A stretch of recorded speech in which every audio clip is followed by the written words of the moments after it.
If you're not already subscribed to this YouTube channel, go ahead and hit the subscribe button now, along with the bell icon so you can be notified whenever a new video is posted.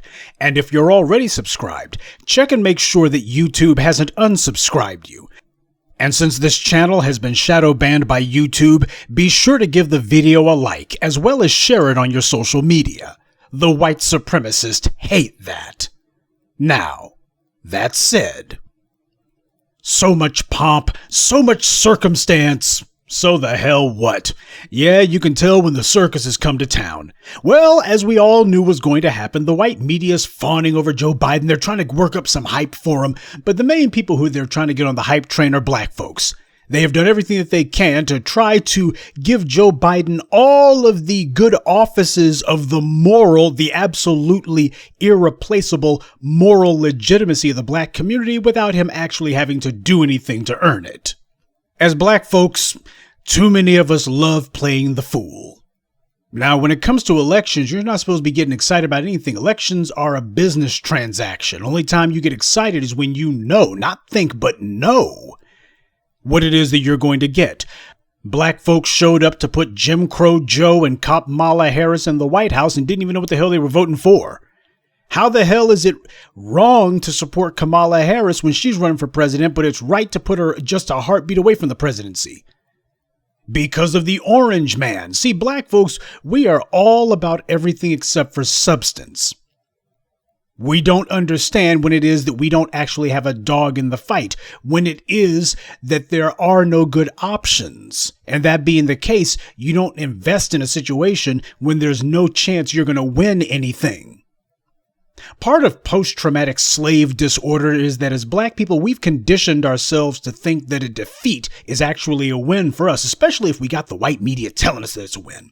Go ahead and put some folks from the dominant society out there and say, oh, you little niggers, this is a win for you. This is really good for you. And we'll go, for reals? Look, just because white supremacy tells you that you have a dog in this fight doesn't mean that you actually do. Now, every other group understands this principle. Black folks, not so much. Now, just for the record, I tried watching the inauguration, but the thing is exactly what I thought it was going to be. They went ahead and trotted out Barack Obama because it's Nostalgia Day is basically what it is. It's Nostalgia Wednesday. We're bringing out Barack Obama because you remember how much good he did for black folks. Ask the good people of Flint, Michigan, how much good Obama did for them when he was in office. The bastard sat there in front of a crowd of people in Flint who had been poisoned, their children poisoned with lead, which, by the way, never, ever goes away. Once you've been poisoned with lead, that's for life. And there is no amount of lead that is safe in the body. And their children affected by this. We're talking about horrified Legionnaire's disease, among other things. And what does Barack Obama do? In their hour of grief and suffering, which Obama sat there for years and didn't do a damn thing about, he decides, I'm a little bit thirsty. Can somebody give me some water? Somebody give me some water. He thought that was cute to do.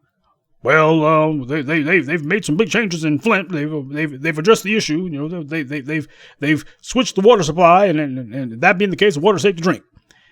That's what the hell he did. And meanwhile, he's telling black folks what he can't do. Well, what he can't do for black people.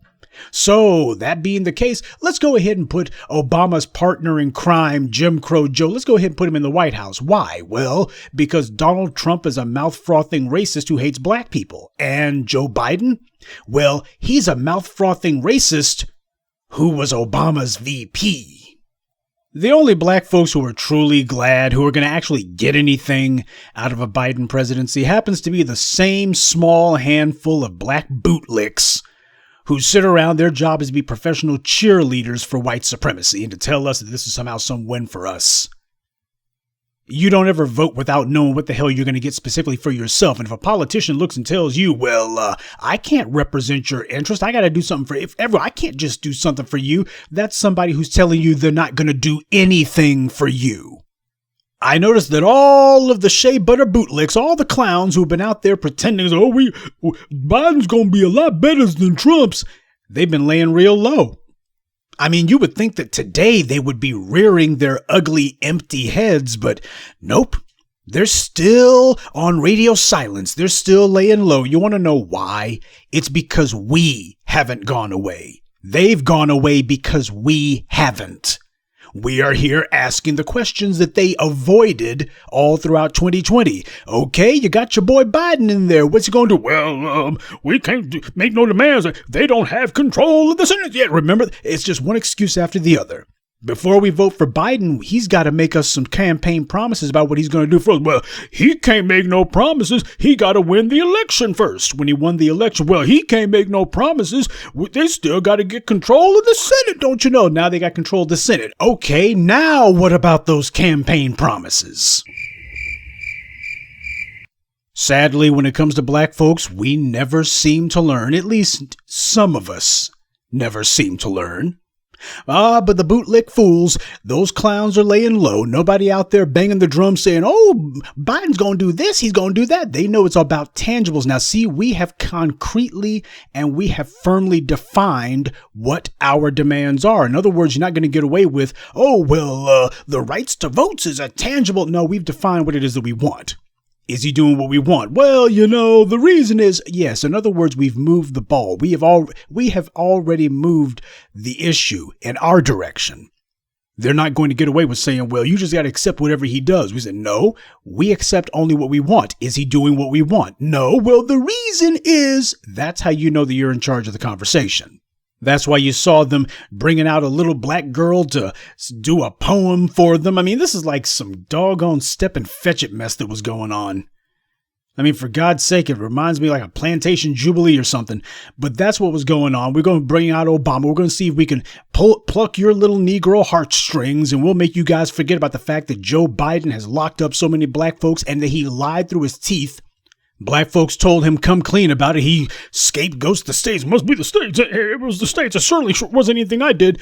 And after he gets elected, he wanted to set a tone with them black bootlicks just to go ahead and let them know I'm barking out orders at y'all. Your vote doesn't mean a damn thing to me. Once you fall for the scam, you've let me know that I'm in the driver's seat. So you're going to have to come in for some abuse. We're going to set a tone here. And the tone is you aren't going to tell me anything. Oh, but that's not to say that Biden doesn't have an agenda. He's already made it clear what his day one promises are. His day one promises a COVID-19 response by rejoining the World Health Organization. Immigration. They're going to send a bill to Congress for legislative immigration reform that will modernize our immigration system and give nearly 11 million undocumented immigrants a roadmap to citizenship. What the hell is that even supposed to mean? Modernize the immigration system. The immigration system is already modernized. The two problems happens to be, one, you're not punishing employers who hire illegal aliens. You're not punishing landlords who decide to take rent from illegal aliens. That's the problem. It's not a matter. The immigration system's plenty modernized. What they want to do is they want to just go ahead and say, okay, it's time to drown out the black vote. Black people have caused us too many problems. So we're going to have to subsume and we're going to have to just submerge black people under an avalanche of immigrants, preferably from countries who come from countries that are just horribly anti-black, countries with a culture of unbelievable anti-black racism. And that's the ones we want to bring in. And black folks voted to help them do it. A lot of black folks voted for exactly that. Because too many black folks happen to be simple-minded. We've already made it very clear. A lot of these black folks cheering for amnesty for illegal aliens are themselves immigrants. But there are some black folks who, if they think they can get a pat on the head, so they're spoiling for some interracial sexual access, they will gladly cut their own throats, which is largely what they have done. So what Biden's doing is this is just amnesty. It's not a matter of modernize anything. This is a matter of let's go ahead and completely throw away all standards just long enough to get these black folks to be completely and thoroughly drowned out. Then we can declare, as Biden did, you're going to have to start working for the Hispanics. With Hispanics.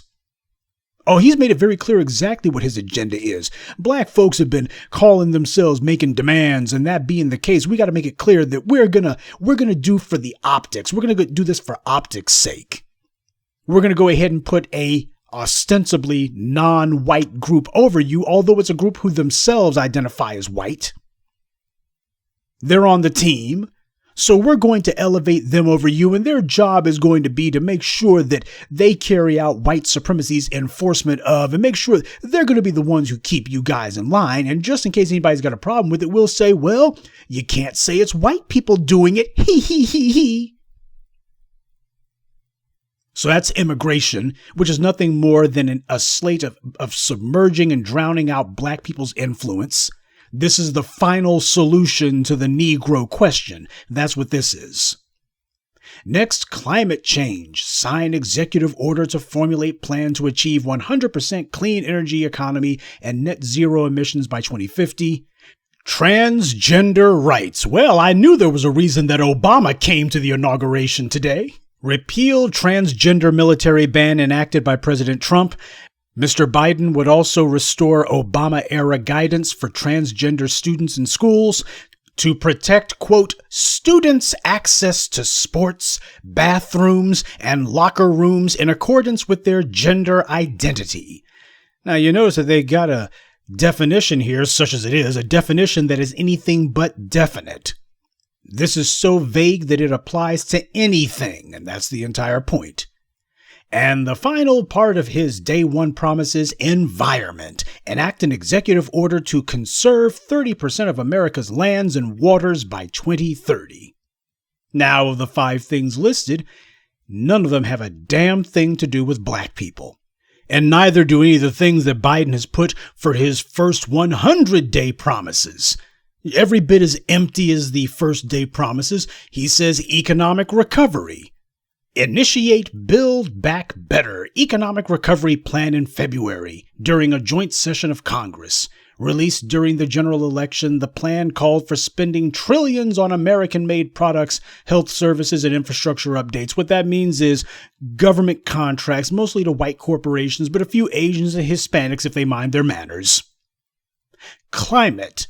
Organize a Climate World Summit to push world leaders to move aggressively, tackle climate change, specifically addressing global shipping and aviation emissions. This is one of the priorities Mr. Biden has established that does not require congressional approval. The new president also promises to pressure China to stop subsidizing coal and outsourcing pollution. Well, I'm sure we all know how well that's going to go over. China holds so much of America's debt, you're not telling them anything, but that's okay. What it means is that this is a sop to those casual racist, read white moderates. This is supposed to be a sop to those Biden Republicans. This is going to be Joe Biden trying to do a little bit of his Donald Trump spiel, some stuff that those would-be Biden Republicans that Rahm Emanuel dreams about, hopefully something they would recognize. We're going to go ahead and bring China in for a little bit of abuse. But not too much because China holds so much of the U.S.'s debt. Repealing tax cuts. In order to pay for many of these wish list items, Mr. Biden said he would fight for the repeal of the 2017 tax cuts, which would require action by Congress. He argued that the tax cuts favored wealthy Americans. Oh, you mean like the Obamas and like the Bidens? Guns. After the FBI studies loopholes in the gun background check system, Mr. Biden said he would ask Congress to close the loopholes and also repeal liability protection for gun manufacturers, which would allow Americans to sue the gun industry if a gun is used in a crime. Biden also said he wants to restructure federal agencies that oversee gun laws. Well, as far as suing gun manufacturers goes, again, good luck with that. Violence. As a senator, Mr. Biden authored the Violence Against Women Act in 1994 to offer more protections for women. This legislation needs to be signed into law again. Biden said one key effort in the update would include greater protections for transgender women. Now, this one needs to have a little bit of time spent on it. First of all, the Violence Against Women Act, that we're talking about white women here. Secondly, that thing in practice would become nothing more than a weapon used mostly against black men, because you ain't going to have a whole bunch of white men who are going to be brought in for any sort of arrest or have this on their record. So Violence Against Women Act was basically just a Trojan horse for yet another means to go after black men. And they're saying that they're going to include greater protections for transgender women. Well, if I may channel my inner Bill Clinton, that depends on what your definition of violence is. Because after all, if you have a Betty who used to be a Bobby, and this person says, you have misgendered me, or what have you, that is violence. That is psychological violence. That is not far-fetched at all, by the way. One of the major arguments that have been made when it comes to transgender rights happens to be, their psychological well-being. Psychological well-being. That's the most important thing. Do you know how many suicides happen among transgender people? And it's because they're discriminated against and they're not accepted and blah, blah, blah, blah, blah. That whole psychological violence thing, you're going to be seeing and hearing about that a lot. A whole lot. New York's already shown you what they intend to do. And if some transgender person comes on to you or to one of your family members, decides that they want to do something, and you say, hey, I don't swing like that, well, what's to stop them from saying, this person has assaulted me, they have done me wrong? And they're going to be sitting there saying, well, we have to protect transgender people from psychological violence. And by the way, while we're on the subject of women, particularly white women, white feminists in particular, notice how they've been completely quiet on the idea of the glass ceiling. You haven't seen these white feminists here celebrating the first female vice president. They don't seem to be very enthused about that at all. Those white feminists, they're real quiet about it. Nobody's celebrating going, the glass ceiling's been broken. Finally. Nah, as far as they were concerned, how dare you? They feel doubly insulted. First, they had to watch a black man become president before a white woman. Now they got to watch an Asian woman become vice president. White women were like, man, you couldn't even make one of us vice president first. You couldn't even make one of us vice president. White women ain't happy about that. As far as they're concerned, Kamala Harris, that's just a win for her. That ain't a win for women, because when they say women, these white feminists mean white women. You don't see these white feminists wall to wall going into pre-orgasmic hysterics about this. And, this is just the greatest thing ever. No, as far as they're concerned, yeah. Kamala Harris, vice president. Yeah, what else is on? That's what these white feminists are doing. Yeah, so much for the sisterhood. All these black feminists out here pretending as if their gender is their biggest issue. These white women don't seem to think that. They seem to think their race is the biggest issue. I don't say that in the hopes that the black feminists are going to get their act together and wise up. They're not going to. If they had any brains, they wouldn't be black feminists to begin with. But the point is, you notice that. I want to make sure black people remember this in particular. Your white feminists, no, they're not going to celebrate this. Celebrate having a non-white woman elevated over them. They're not celebrating that. They're not holding this up and going, this is a great thing here. They're looking at this, as far as they're concerned, they took an L on this one. That's why you had so many white women. More white women voted for Trump this time around than voted for him 4 years ago. Oh yeah, Mr. Grab him by the you-know-what. Bragging about how many white women he sexually assaulted, and they overlooked that and said, okay, that's fine. We'd rather have Trump in there than a white woman. Why? They'd rather have a strong white man than a white woman in there. Now, the women in the Democratic Party, the feminists, as far as they're concerned, they're trying to appropriate male power. So to them, having a woman in the White House is the appropriation of male power, and that's fine for them to want that. But what they're seeing is that the powers that be are not elevating them. And you better believe they've been letting Jill Biden know, hey, you better be telling your husband about this. We've seen all the darkies getting appointments and such that we want to see. We better start seeing some white women getting some high value positions. Yeah, the sisterhood indeed. But I digress. And the last item on Biden's 100-day promises, equality. That's kind of vague, don't you think? Pushed to pass the Equality Act, a bill to add more protections for LGBT Americans. Man, I mean, just look at how much of Biden's promises on day one, transgender rights. And in the first 100 days, we're going to be adding protections for transgender women and more protections for LGBT Americans. So there you have it. Biden's first day in office, he ain't thinking about black people. His first 100 days still ain't thinking about black people. What's this going to be about? It's going to be about immigrants and LGBT and white women. as we told you. So my question is for all you jolly in the behind Negroes who thought that you were doing something cute because you bought into the white media's garbage because you're simple-minded, just out of curiosity, go ahead and tell us about all the stuff that Biden's going to do. Point it out to me. I can show you what he's not going to do for us, and I can show you in his own words. You have to show me what sense it made to vote for this man. Biden's agenda, and an agenda it is indeed, it prioritizes everyone except for black people. It doesn't even mention black people. It prioritizes everybody else except for us. And at worst, you can clearly see how it actually targets us. So for all you clowns, for all of you Kamala bots, and all of you wannabe boule clowns who are calling yourselves bragging about how you gonna vote for Joe Biden and you're all quiet today, please tell me, now that you've seen what Biden's agenda is and you see that he didn't change his tune, he didn't shoehorn black folks in there as we told you, he's taken the hard line against us. Oh, he's throwing bones to everybody, to immigrants, to LGBTs, even to those Trump folks. He's trying to find a way to get them on board with all this tough talk about China. He's sitting here throwing bones to everybody except for us. So please tell me, what was your reason again for voting for this clown? And if your reason is, well, he ain't Donald Trump, then that means you don't have a reason. But make no mistake, your foolishness is going to result in real consequences for us. But the good news is, as the black media and the black grassroots bang the drum to make sure that black people do not forget that, hey, Joe Biden was forced to pretend as if he was going to do something for us, or at the very least, once you accept the fact that he never actually promised to do anything for us, the question then becomes, is that okay?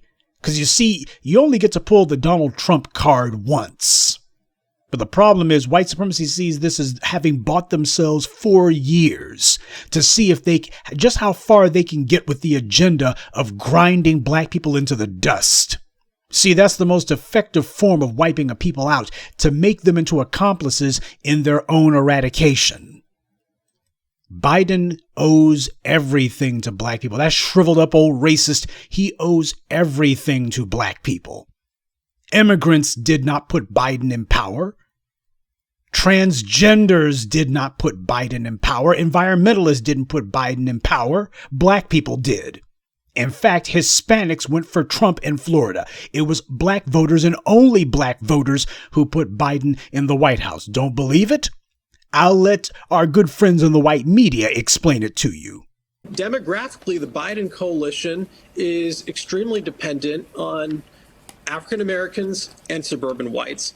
And Georgia has both of those demographics in spades, whereas Trump made inroads with Hispanic voters in the 2020 election, but there just aren't very many Hispanic voters in Georgia to speak of. Did you get that? See, this is the reason why I don't want to hear no chitter chatter about any sort of black-brown alliance. Black folks have been carrying the doggone load all on our own. We don't need an alliance to get anything done. And besides, the Hispanics are much more interested in voting for the Republicans. We'd be fighting against them the whole doggone time. No. Black folks have already proven we can get things done without an alliance. So what the hell are you looking for an alliance for when you're more than capable of getting it done on your own? But this is what happens when you got a bunch of black folks who are willingly codependent. We got to call this for what it is. These are self-inflicted wounds going on here, and that is not okay. Joe Biden owes black people everything. The Democratic Party owes black people everything. Don't you dare let them sit here and say, oh, this was about immigrants and about women and it was about his Latinos. No, it was about black people. Black people delivered Georgia. Black people also delivered the senatorial seats as well as the presidency. Black people did that. And you just heard it for yourself. The white media knows that they're full of crap when they try to say, oh, it was Hispanics. No, Hispanics ain't enough of them in Georgia. The black media been telling you this for years, but now that a white person said it, maybe you'll believe it now. The old saying is indeed true that you teach people how to treat you, and we're teaching people that we love being ignored and we love being marginalized. Oh, and as for Kamala Harris, you better believe that she's already been on the phone with every police department across the country, letting them know, don't worry, we're not doing anything about you guys. And make sure we get those police union votes. Or at the very least, please don't make another run at toppling the government. We know how many of you white supremacists that we've allowed to be in these police departments. Kamala's chuckling to herself and saying, hell, I was the one who kept you guys out of prison, so I expect a little professional courtesy, don't you know? Meanwhile, Kamala's husband, the invisible man, Douglas Jagoff, has come out of hiding. This way, the low IQ Shea Butter crowd can indulge their vicarious zaddy delusions. You know, these clowns, these Shea Butter bootlicks, they can't get a man, period. But now they can go ahead and watch Kamala Harris and go, ooh, I can pretend that that's me. A lot of black folks like to do that. They try to live vicariously through these hand-picked Negroes who the white media cherry picks to put in front of you. And that is a quick road to suicide. Trying to live vicariously through athletes who don't give a damn about you, through actors who themselves have divorced themselves from the black community, trying to live through Barack Obama, a man who loves to sit there and talk about his black father when he's in front of us, but the rest of the time he talks and acts like any other white supremacist that you've ever met. And Kamala Harris, same thing. She'll sit there and do the sister girl routine when she's in front of black people, but the rest of the time, it ain't nothing but a straightforward Desi line. She'll make it very clear she's Indian, she's Asian. With everybody else she does. It's only whenever she's in front of us. And that's all by design. It's a wink and a nod there. Oh, look how easily I can manipulate these Negroes. See, I'm on the team. Look how easily I manipulate them. Just like with Alexandria Ocasio-Horseface. I've got some black ancestry. That doesn't make me black. And even though we're not seeing too many idiots who are calling themselves trying to stand up and beat their chest and say, ooh, we won. Yeah, because they know that there's a substantive voice out here with enough influence to be heard, making it clear, okay, what the hell did you idiots win? What did you win? So you're getting all happy now. You got to tell us what you won. What did black people win? Ooh, that mean old orange man is gone. Okay, and why is it a good thing that Trump is out of the White House? Let's break this down. Let's unpack this. Why is it a good thing that he's gone? Well, he was a racist. Really, what did he do? Well, in the 1970s, it was housing discrimination. Well, Joe Biden in the 1970s fought for and damn near got busing discrimination, school discrimination. Well, Donald Trump, he says so much mean stuff about black peoples. Oh, really? Did he run around saying that he told black men that it's not unmanly to use a condom? And that he thought the black politicians were clean. This was the first clean one that he met. Really?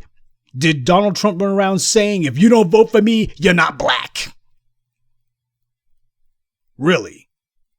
I don't see any difference in the rhetoric between Trump and Biden because there is no difference. When you look at both of them and their so-called plans for Black America, which, by the way, were completely missing from the festivities today, the proceedings were completely and thoroughly devoid of Joe Biden saying, hey, I can't get this plan for Black America, lift every voice. I can't get it passed in the first 100 days, but I want you to know it's on the agenda. It's on the agenda. I'm telling Nancy Pelosi, we got to get this scheduled for a debate, a vote on the House floor. He didn't say that. Biden didn't say anything about that. And it's not because he forgot.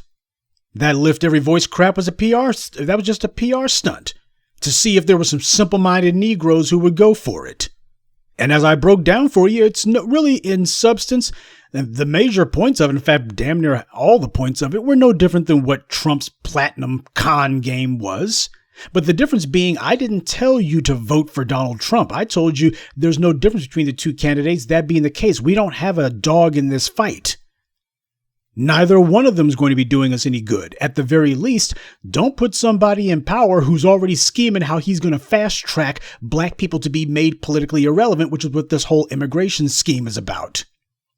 This is about nothing more than trying to come up with a demographic counterweight, a demographic countermeasure to black people's political influence. And black people are sitting here thinking, oh, he wouldn't do that after all. We put him in the White House. Yeah, because white supremacists have always been very long on loyalty to black people, haven't they? I mean, that's completely unheard of, isn't it? A white supremacist who cuts black people's throats.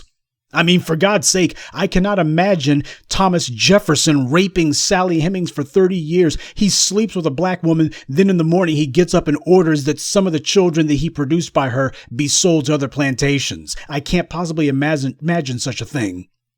I mean, who would imagine that a white supremacist would tell lies to black people, that a white supremacist would be hypocritical towards black people, that a white supremacist would say one thing to black folks and then do exactly the opposite? I mean, is nothing sacred? Who ever heard of such a thing? Apparently, for a lot of black folks, they never have. Guess they just haven't been paying attention in between reruns of world star hip hop videos and Roland and Martin's laughing or something, whatever idiocy a lot of these test tube babies like to indulge in, while they're busy watching buffoon entertainment television and reruns of what's happening now. For a lot of black folks, that's what qualifies as intellectual fare. Meanwhile, we're talking about whether or not our people are going to remain on this earth or in this nation. And, well, they'll just go along with whatever the white media tells them. This is the reason why what you and I do here is so damn important. Look, nobody said that this was going to be taken care of in one election cycle. And what I mean by taken care of, it is making sure that black people politically discipline ourselves. Nobody said that that was going to be taken care of in one election cycle. But we have begun that process, but it falls to us to continue it. Those of us in the black grassroots, we've never developed a taste for being abused. We never developed a taste for being somebody's perpetual whipping boy. We've never developed a taste for being somebody's sucker. But a lot of black folks out there have. I posted on my Twitter feed today how a woman named Amanda Schmidt, who happens to be a gender and family issues reporter for the Washington Post, and she also happens to be Latino, she posted today that Howard University's marching band rehearses for the inauguration. Now, I also have had to post a response to this on Twitter. Did anyone remember how Biden's alma maters, that's Delaware State and Syracuse University, did you see them practicing, their marching band practicing any routines for Biden's inauguration? You see, Kamala Harris's school that she went to, they're just happy to be there. We're going to bring our marching band. Well, Delaware State and Syracuse, they didn't bring their marching band. Oh, I'm sure that there's quite a few of their alumni who have gotten in touch with old Jim Crow Joe. But what they didn't do is get out there and dance. See, when you're serious about what you want, you don't send your buffoons to go dancing. It ain't a party. Other groups understand that this is about power, or as Bill Moyers put it, elections are about who gets what. And apparently for some black folks, the only thing they want to get is turned up. It's a sad fact, but a fact nonetheless. Not all of us are going to make it. A lot of black folks who have decided that they're going to go whistling past the graveyard, well, sooner or later they're going to fall into one of those open pits. And the thing is, they're going to go with their eyes wide open.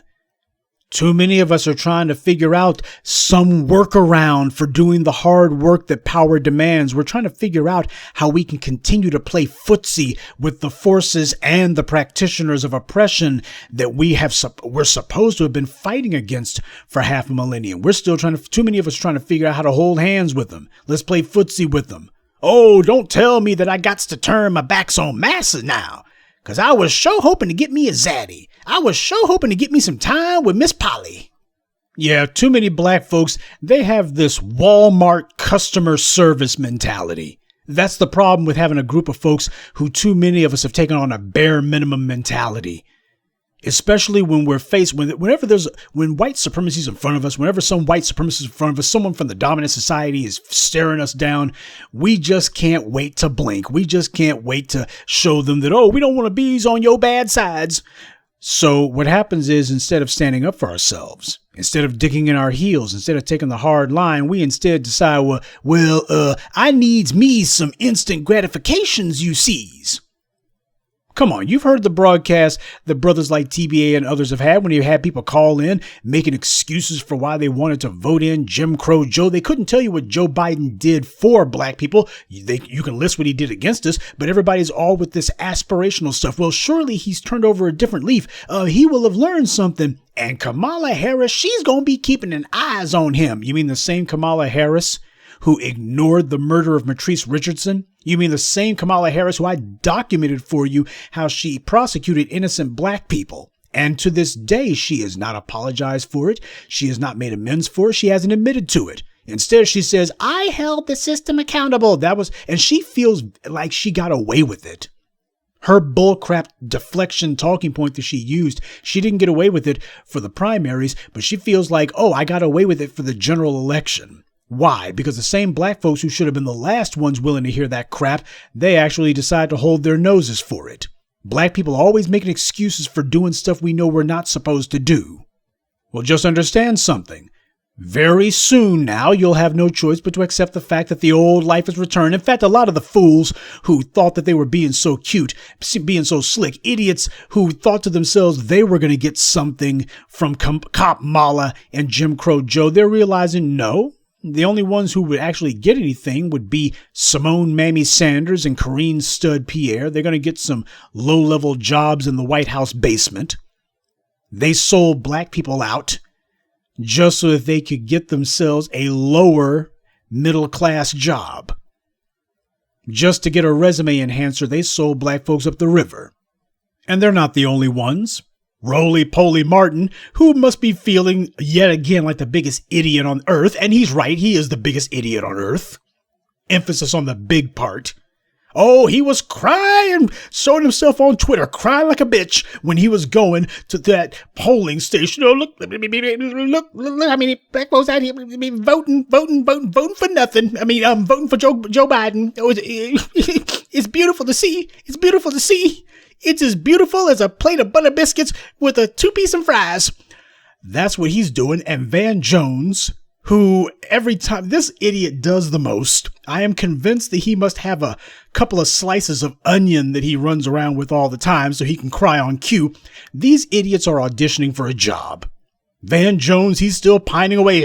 You know, if I play my cards right, I can get myself a job in the White House. Maybe be on commission or something. If I can just get them to return my phone call, I can get myself a White House job. Get out of this damn CNN ghetto that they got me in. And roly-poly, he'll take any damn thing he can get. That's what these guys are about. They're looking for a job. And as they and you can see, the chances of these bootlicks getting themselves a job from the Biden administration, well, there's about 2 chances of that. No way and no how. Sorry, but all the token jobs have already been spoken for. Simone Mamie Sanders and Corinne Stud Pierre. They've already got the token Negro jobs in the Biden White House. From here on is going to be nothing but white women and Asians and Latinos, and that's what it's going to be. They've given black folks every job they expect to get. And this is part of how they're going to be conditioning black folks, especially the ones who thought that they were on the inside looking out, to condition them. You better not give us any problems. There's very, very few of you who are going to get anything, so you better be damn glad for what you get. See, as black folks, we've always let white supremacy do that to us. We've always let white supremacy punk us out. And say, well, you had fools who called Jason Black up talking that garbage. Well, we needs to take whatever we's can get. Well, you go ahead and look at Biden's agenda for the first 100 days. What the hell did you get? See, this is what happens when you got these down and out bottom feeding scumbags who call themselves trying to speak on black people's issues. This is the reason why we do not need to be letting everybody speak in the black community. I'll be bold about this and say that fully 90% of the black folks who were trying to offer their uninformed opinions, they need to shut up and be quiet. A large part of how we got in the fix that we're in is because we let every Tom, Dick, and Harry, every Jane, Sue, and Mary who has some brain fart that they want to air, we let them go ahead and spew their idiocy all over the place. And what happens is the class clown gets to have as much of a voice and gets to have as much speaking time as the valedictorian. But the problem that comes out of that is we have to be bluntly honest about this. It is very easy to drag intelligent people down to the level of an idiot. It is almost impossible to raise an idiot to the level of an intelligent person. Otherwise, they wouldn't be an idiot. Every other group understands that. So when it comes time to speak on the issues that matter, they are very circumspect about who's allowed to speak. And when you're allowed to speak, they're also even more careful about what you're allowed to say. What they want is to know, how are their interests going to best be promoted? There is no argument about whether or not their interests are going to be the subject of the agenda, whether or not that's going to be the order of business. There is no argument about that. And there's also very little, if any, argument about how that agenda is going to be promoted. It's just a matter of who's got the most aggressive plan to do it. And if you get up there slamming your gums with some chitter chatter, not only do you get told to sit down, but if you call yourselves insisting on speaking, they have a means to shut you up. See, other groups are serious about what they want. And when it comes time to vote, they don't let you get away with some bull crap about, well, we know that candidate so-and-so ain't going to do nothing for us, but we got to take whatever we can get. It's like, well, no, how do we bend this bastard to our will? Because the problem is, once you vote somebody into office and they see that you'll vote for them for nothing, that tends to become habit forming. Now they're going to expect that you're going to vote for nothing all the time. And when you come up to them telling them, oh, well, I've got some demands this time and I'm serious this time, they're going to look at you and go, who the hell is you, nigga? What? You're going to talk tough now, huh? You voted for me for absolutely nothing last time, and I guess you got your little dandruff up. Well, I'm just going to go ahead and put my foot down with you and let you know you're not going to get nothing. You'll get nothing and like it.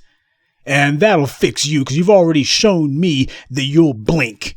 We played a game of political chicken. I played the game of, I don't have to promise you anything. And you played the game of, well, I'll make some demands. And we saw which one of us blinked. And it was you. You blinked. So now that I see that I don't have to give you anything for your vote, I'm not going to. And that's what black people have given their full approbation and support to. At this critical moment, what we have shown is that in the game of political brinksmanship, too many of us simply lack the guts to do what power demands. Power demands that you stay the course no matter what. Power, when you have a collision between an immovable object and an unstoppable force, guess what? That immovable object is the one that usually winds up getting demolished. We were the unstoppable force, but we decided, as we have in too many occasions, we're going to put the brakes on. So for the idiots who thought that it was cute to put Kamala and Biden in the White House, take a bow, though it's very hard to find you. You guys are laying low. I don't blame you. If I were you, I wouldn't be saying nothing either. No, I'd be going on radio silence too if I were you. I'd be laying low and hoping people forget about me, but we haven't forgotten about you. And we're also not going to let black people forget about the fact that Joe Biden was put into the White House by us. And what did the bastard do? We have some very tough days ahead of us. And this is largely a self-inflicted wound that we have placed upon ourselves. But what is going to come out of this? Well, this is one of those circumstances where it's always darkest before the dawn. But what is going to come out of this is, now that we have had a case where we saw that black people came this close to actually exercising true political discipline and inflicting our will on these white supremacists. I told you black empowerment would not come into its own until we proved that we could punish white people. When we showed that people in the dominant society could be punished by us, that's when we would come into our own. And that being the case, we have a situation now where black people are there's going to be a few idiots out there who try to put a pretty face on things, but we're not going to let them. And this is going to become like a millstone, just more and more weight being placed on their backs.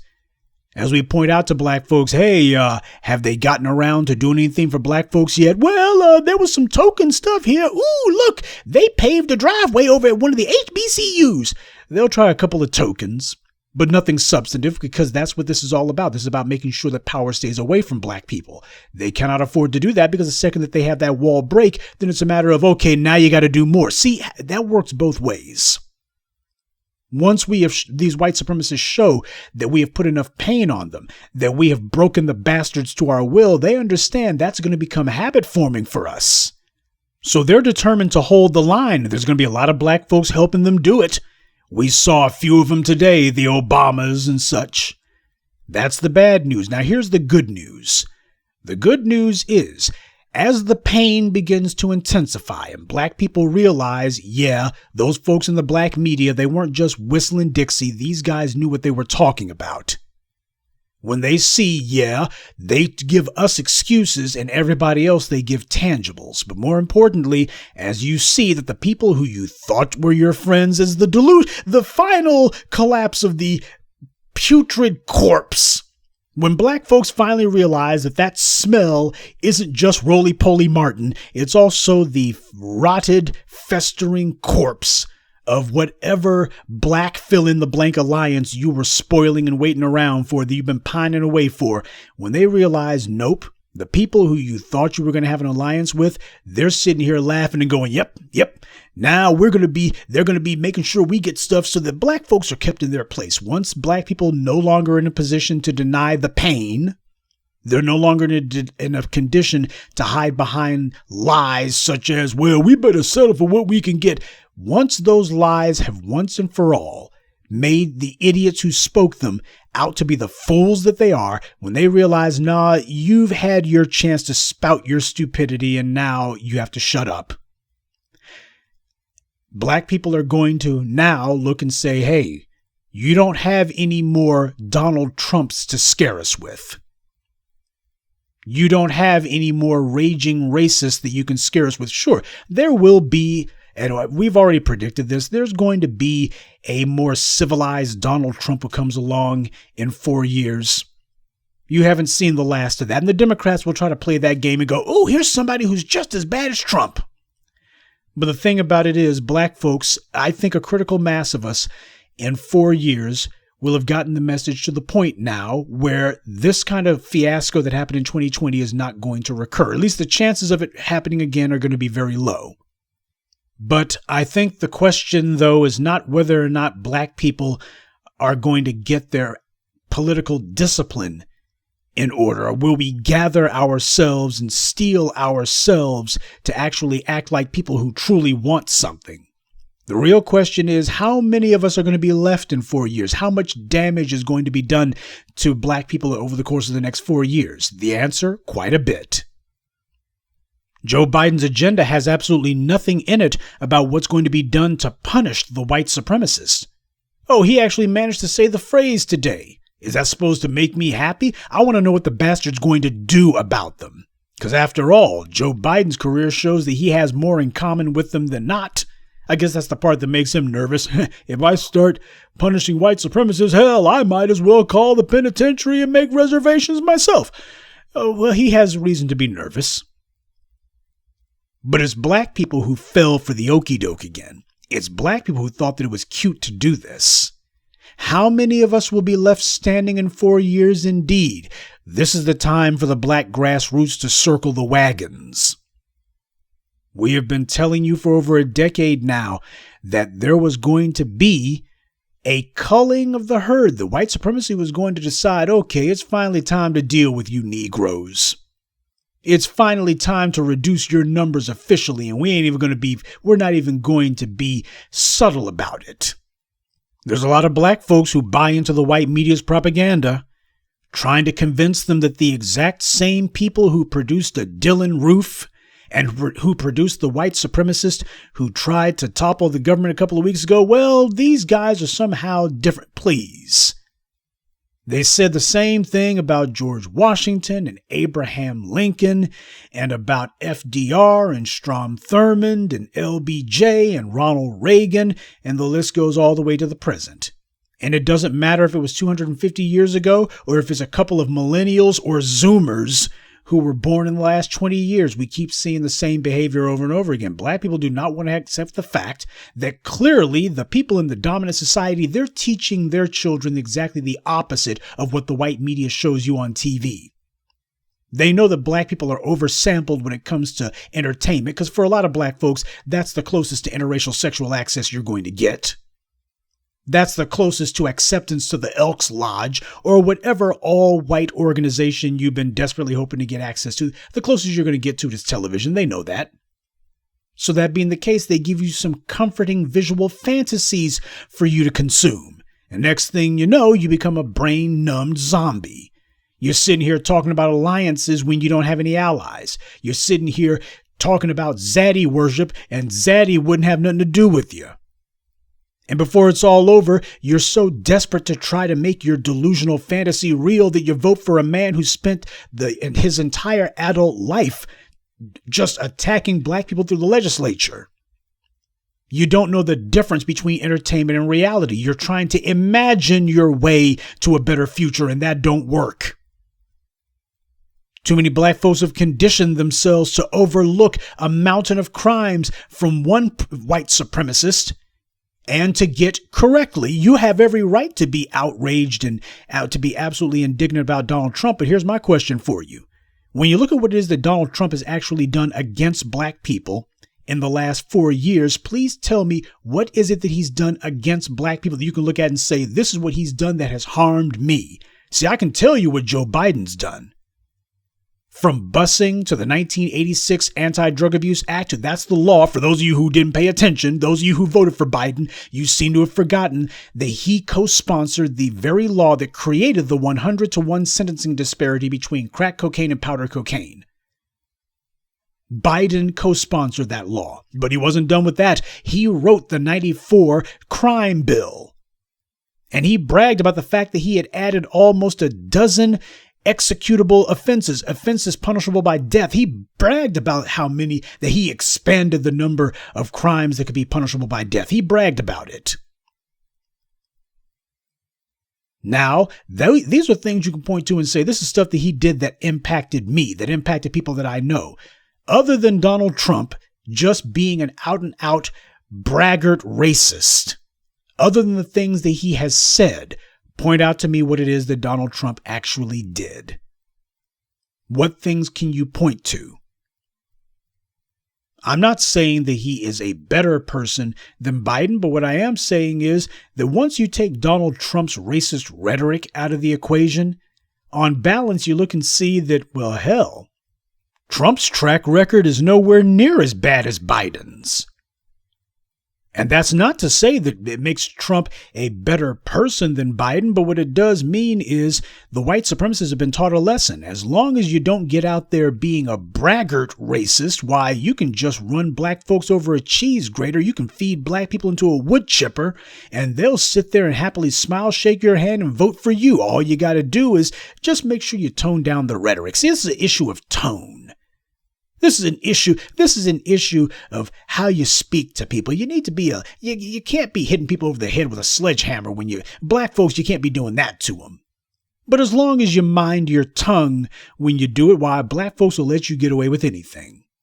And they'll gladly overlook 50 years of anti-black racism. And as for Kamala Harris, why, they'll be sitting there saying, oh, Kamala, can I get you to take a photograph of my child? And Kamala's sitting there thinking, yeah, my Justice Department's going to be locking up this little brat in a few years. Dr. John Henry Clark was right. Black people are an overly sentimental people. There's nothing wrong with sentiment, but there is everything wrong with you trying to make decisions, especially serious decisions, based on sentiment. When it comes to power, your decisions have to be a cold, clinical calculation. You have to train yourself to remove all sentiment from the decision-making process. But as black people, we have mastered the fine, or rather foul art of allowing people's words to mean far more to us than people's actions.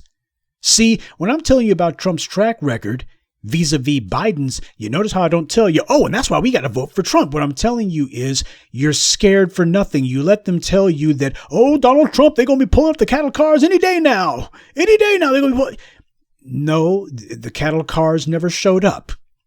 But I can show you where, when Joe Biden was vice president, he said and did nothing when Obama signed that damned blue alert executive order, which didn't actually do anything other than show a vow of confidence and encouragement to the thugs in blue. That was Obama showing that no matter how many black people you guys have killed, if you guys go ahead and give me some police union votes, why, I'll make sure that black people understand that if a cop even claims that you broke one of his fingernails, why, I'll have them put your butt into a gas chamber. But as for black people, no executive orders for them. See, I'm on the cop side. I'm going to make sure that the thugs in blue are protected. How many of those white supremacists that Obama had standing behind him in the Oval Office were instrumental or participants in the Capitol coup attempt a couple of weeks ago?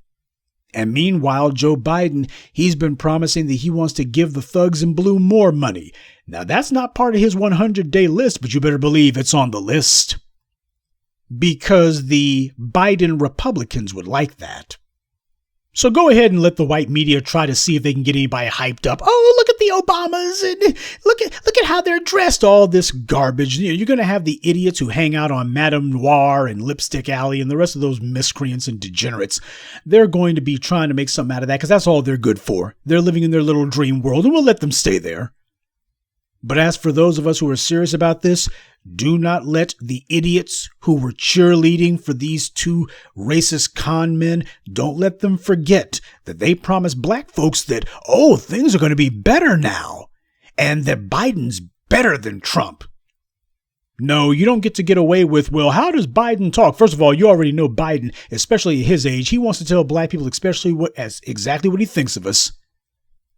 But as far as what he says, I don't give a damn what Biden says. I care about what he does.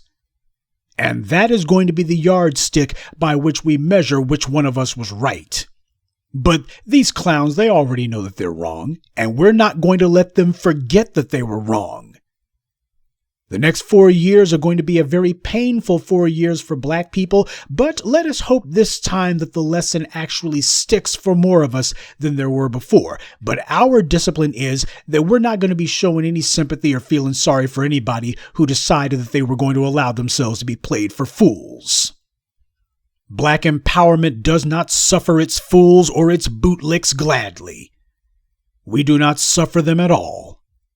Because after the white media gets through with their fetid, putrid attempt to try to make it where, well, see, black folks, this has something to do with you. We're going to be pointing and saying, no, we don't see anything in this agenda that's about us. Because that's what they're trying to do. They're trying to see, hey, if the same idiots who said they'll settle for whatever they can get, how many of them can we encourage? Can we give them a little bit of heart? Can we give them a little bit of encouragement? Let's give them a little bit of courage so they can feel and say that they feel like they can say, well, we shouldn't expect anything anyway. And long as Trump's gone, that No, Trump was not the problem. The problem with Trump was he wasn't doing what we wanted. And if Biden makes it very clear he's not going to do what we want, then he becomes as much of a problem as Trump. He becomes as intolerable and insufferable as Trump.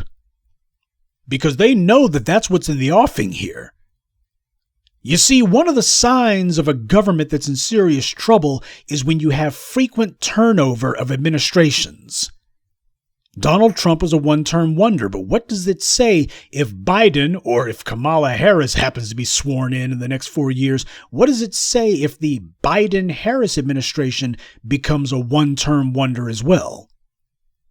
What that means is the people are looking at the choices that they have for governmental leaders. They're looking at the policies coming out of the government and they're not liking it. So they're just switching back and forth and left and right as a matter of, we got to get, you're no good. Let's get somebody else in there. What that means is they got serious stress fractures in the foundation of their society, which is supposed to be the solidarity between the governed and the governors. That's what's happening here. That's what they're worried about. If we don't stop what we're doing with this, and we're not going to stop, then in 4 years, they're going to be presented with a far bigger problem. This is about trying to figure out what do we do to pacify black people into inactivity while we finish the job of drowning them out with all these other groups and all these other plans and priorities. Because you've already had the would-be Biden Republicans that Joe Biden's hoping to get. These guys have already made it clear. They're already saying now we need a third party. Do you know who encouraged them to do that? Black people did.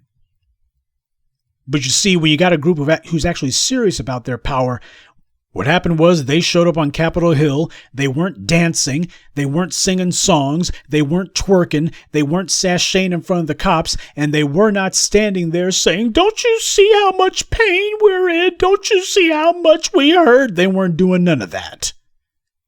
When they showed up, they made it very clear this is not going to be about asking for anything. We're making it very clear that we are serious. And we're also making it very clear that we're not begging, we're not here to negotiate with you. This is how it's going to go. And as a result, the government's looking and going, we got to take them seriously and we better be very careful how we deal with this. But understand, they didn't bring out the tanks and bring out the helicopters and such against them. Why?